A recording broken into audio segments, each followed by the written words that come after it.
Hello everyone, welcome to Brain Box. I am Ujjwal and hope you all are fit and fine. Easy English के इस series में हम पढ़ रहे हैं वोकेबलरी और वोकेबलरी का ही एक पार्ट है वन वर्ड सब्स्टिट्यूशंस और ये वन वर्ड सब्स्टिट्यूशन का 8th पार्ट है।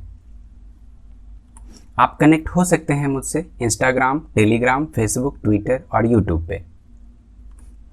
First one is polyglot. Polyglot, poly means कि एक से ज़्यादा और ग्लॉट मीन्स लैंग्वेज, मीन्स कि one who speaks many languages. जो लोग एक से ज़्यादा लैंग्वेज को जानते हैं, समझ सकते हैं और बोल सकते हैं, ऐसे लोगों को पॉलीग्लॉट बोलेंगे। इसका सिनोनिम्स है लिंग्विस्ट। लिंग्विस्ट का भी सेम ही मीनिंग है।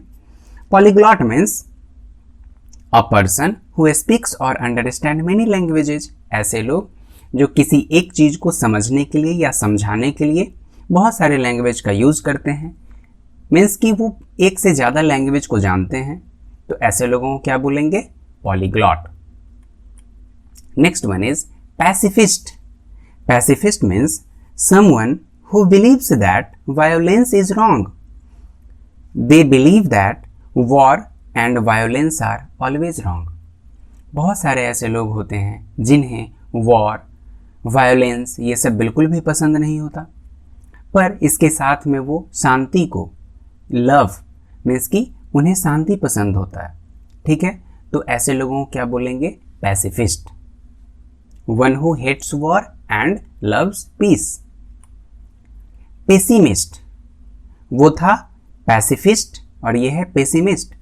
इससे पहले एक वर्ड आपको बताया optimist.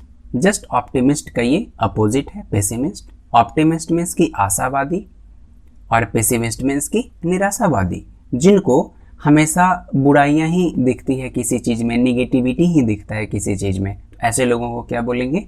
Pessimist. Philanderer. Philanderer means so many ladies and so little time. उन्हें क्या चाहिए कि बहुत ही उनका प्यार वुमेन के लिए बहुत कम दिनों का होता है और उन्हें क्या चाहिए? चेंजेस चाहिए। मीन्स कि one who amuses oneself by love making.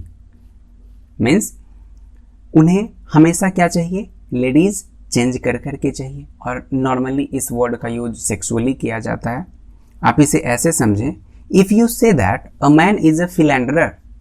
अगर आप किसी इंसान को, किसी मैन को, किसी पर्सन को फिलैंडरर कह रहे हैं, तो इसका क्या मीनिंग है कि you mean that he has a lot of casual sexual relationships, कि उस इंसान का बहुत सारी लेडीज़ के साथ सेक्सुअल रिलेशनशिप्स है, पर वो, इससे पहले एक वर्ड का हम इस्तेमाल किए एक सेंटेंस का, पर वो बहुत कम दिनों के लिए होता है और कोई बहुत ज़्यादा फीलिंग और इमोशन उसके लिए नहीं होता। वो बस कम टाइम के लिए होती है वो औरतें और फिर वो चेंजेस चाहता है। इट मीन्स आप इसे ऐसे बोल सकते हैं, सो मेनी लेडीज़, बहुत सारी लेडीज चाहिए, बट सो लिटिल टाइम, बहुत कम समय के लिए।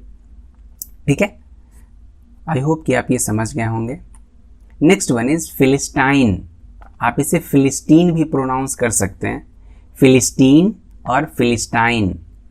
Philistine means one who does not care for art and literature. ऐसे लोग जिन्हें इन चीज़ों की कोई परवाह नहीं होती कि हमारा आर्ट और लिटरेचर भी बेहतर होना चाहिए। मीन्स कि वो आर्ट और लिटरेचर को बहुत ज़्यादा इम्पॉर्टेंस नहीं देते, ऐसे लोगों को फिलिस्टाइन बोलते हैं। If you call someone a Philistine, अगर आप किसी को फिलिस्टाइन कह रहे हैं तो इसका ये साफ साफ मीनिंग है, you mean that they do not care about और अंडरस्टैंड गुड आर्ट। वो न तो अच्छे कला को समझ पा रहे हैं और न तो अच्छी कला, अच्छी म्यूज़िक और लिटरेचर का वो इम्पोर्टेंस दे रहे हैं, और वो ये समझ रहे हैं और अंडरस्टैंड गुड आर्ट, म्यूजिक और literature and do not think that they are important. और वो बस ये मानते हैं कि ये सब का कोई इम्पोर्टेंस नहीं है, इसलिए वो इन चीज़ों का केयर नहीं करते। तो फिलिस्टाइन ऐसे लोग, one who does not care for art and literature. Next one is posthumous. Posthumous का मीनिंग ही है कि मरने के बाद, मरणोपरांत। A child born after the death of father means कि एक ऐसा बच्चा जिसका जन्म होगा उसके पिता के मरने के बाद। तो उसको क्या बोलेंगे, पोस्ट्यूमस। और a book published after the death of the author, जिसने उस बुक को लिखा है उसके मरने के बाद अगर वो बुक पब्लिश हो रहा है, मीन्स कि सबका मीनिंग क्या है, मरने के बाद, मरणोपरांत। तो ऐसे ऑथर को क्या बोलेंगे, जिनके मरने के बाद उनका बुक पब्लिश हो रहा है, तो उनको भी पोस्ट्यूमस बोला जाएगा। और an award received after the death of recipient, means कि ऐसे लोगों को अवार्ड मिलता है, दिया जाता है मरणोपरांत, मरने के बाद। तो इस सभी टर्म के लिए हम यूज करेंगे पोस्ट्यूमस। सिंपल सा मीनिंग है कि मरणोपरांत, उनके डेथ के बाद का जो भी इवेंट होगा या फिर जिस भी चीज़ों का यूज कर पाएंगे कि जो भी उनके लाइफ में हो रहा है इवेंट, वो सब पोस्ट्यूमस कहलाएगा। ठीक है। Next one is philatelist. Philatelist means की one who collects stamp.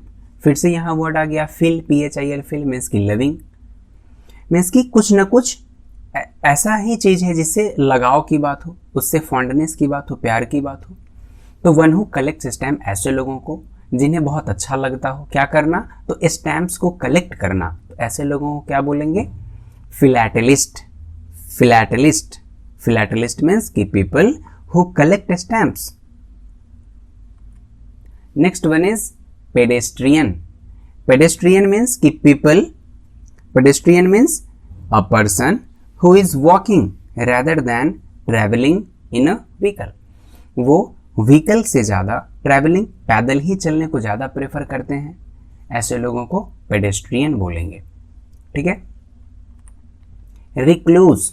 Recluse का मीनिंग हिस्टोरिकली हम लोग किया करते थे ऐसे हर्मिट्स के लिए, ऐसे साधु संतों के लिए जो इस दुनिया को, इस सोसाइटी को छोड़ करके वह कहीं अकेले चले जाते थे और अकेले जाके वो मेडिटेशन किया करते थे और स्पिरिचुअल मेडिटेशन किया करते थे। और स्पिरिचुअल मेडिटेशन के लिए इस सोसाइटी से दूर जाना जरूरी होता है, अकेलापन जरूरी होता है, तो ऐसे लोगों को रिक्लूज बोलेंगे। Recluse means historically the word referred to a hermits total isolation from the world, इस दुनिया से बिल्कुल अलग हो जाना।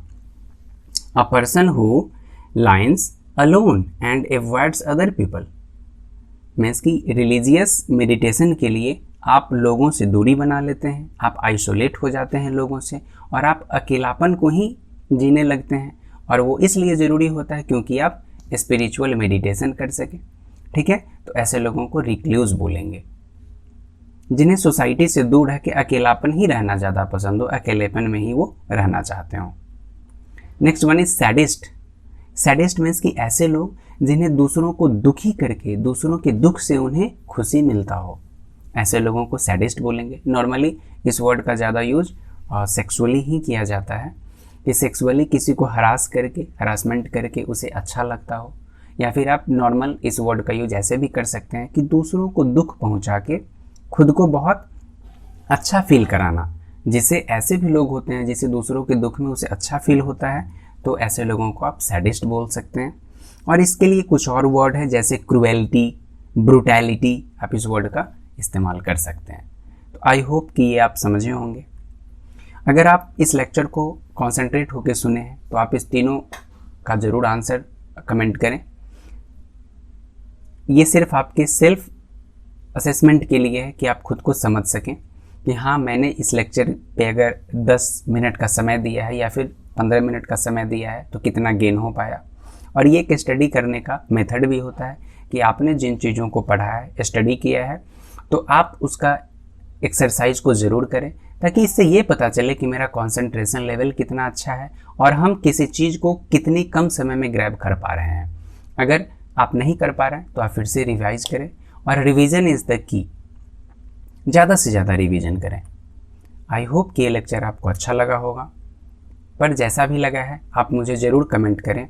आप पढ़ते रहिए और हमेशा अपने आप को खुश रखिए, आप हेल्दी रहिए, आप कुछ ना कुछ एक्सरसाइज और मेडिटेशन ज़रूर करें, ताकि इससे आपका एजुकेशन बहुत अच्छा हो, आप अपने आप को हेल्दी रख पाएँ और हमेशा खुश रख पाएँ।